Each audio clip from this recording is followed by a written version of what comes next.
Buong round mo, binalik mo lang sa akin yung mga dati kong linya. Yan ba yung trick yung contender? Kala ko ba magaling mag-deliver, eh ba't panay return to sender? Tapos, puro line marking. Pati si Poison gagayahin. Kita mo, kakamak mo kay Gregor, mapipilayan ka sa akin. Oh, line marking. Line marking, McGregor. Line marking, McGregor. Sige, punahin natin yung mga pinunan ng linya ko.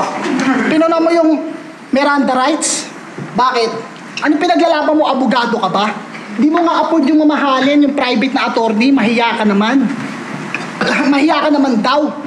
Tignan lang natin kung may pagtanggol mo yung sarili mo, ngayong kalaban mo yung pau. Ginamit pa yung Tobey Maguire. Tangin ng tagal, naghihintay ako ng haymaker. Pabitin-bitin tong nakakabitin, parang Spider-Man trailer. Ano, game? Yeah! Palagi daw siyang technical, parang Patrick Beverly. Kaya pala walang IQ.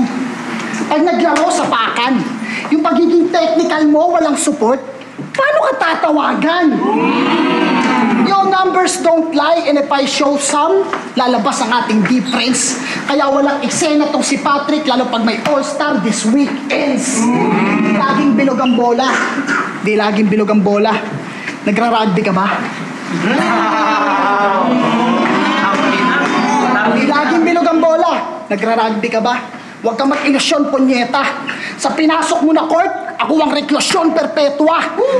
Parehong may bars, pero pagdating sa hearing, mas angat ang aking boses. Conviction ko, mas mabigat at madiin, na parang sinapoles. Mapabasketball o korte, malayo agwat saan mang dako. Kahit sa venue mo ibase, tanawan layo.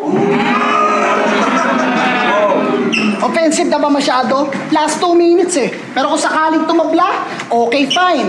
Pero parang laban mo kay Sheyi, talo ka pa rin sa overtime. Palapit ng palapit, ito na ang deadline mo at limit. Ito ang kamay ng orasan at pag sinabi kong oras mo na ay minute. Dahil kung punches lang ay merong hit, sa katawan parang hagibis. Pero pag ito, tumama sa pangalip, maghahanap ng panghalili. Dahil kahit sino manalo sa inyo ng semis, di kayo makakagante. Pareho lang nasasapitin. Kahit yung laban looks versus sight, Jonas Lip, mata sa mata, ngipin sa ngipin. Pero kahit ma-adjust pa yung bracket, gagulaglag sa akin to. Mapa-Jonas man ulit, walang pustisong kasukat ng pangil ko.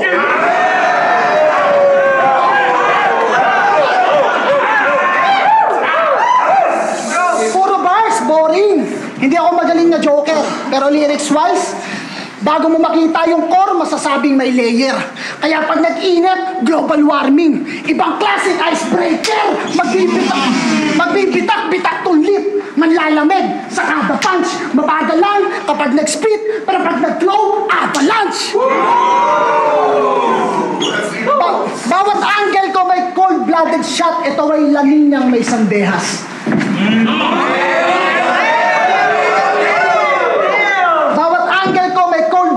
Shot, ito ay lamin niyang may sandehas. Di mo kayang suotin sapatos ko, ako'y laging nakatsinelas. Langaw-langaw ako sa bars, to ay sober, ako'y di nakaparehas. Ikaw tong mahahangover, na italing ng di namamalayan parang kinasal sa Vegas.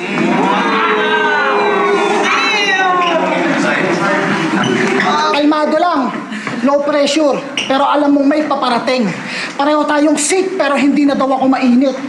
E di sinong mas magaling? Dahil kung usapang hit, ako'y chill lang at ito'y laging galit, nagmamaoy. Sa comment section, laging triggered, parang cricket, isang click, nag-aapoy.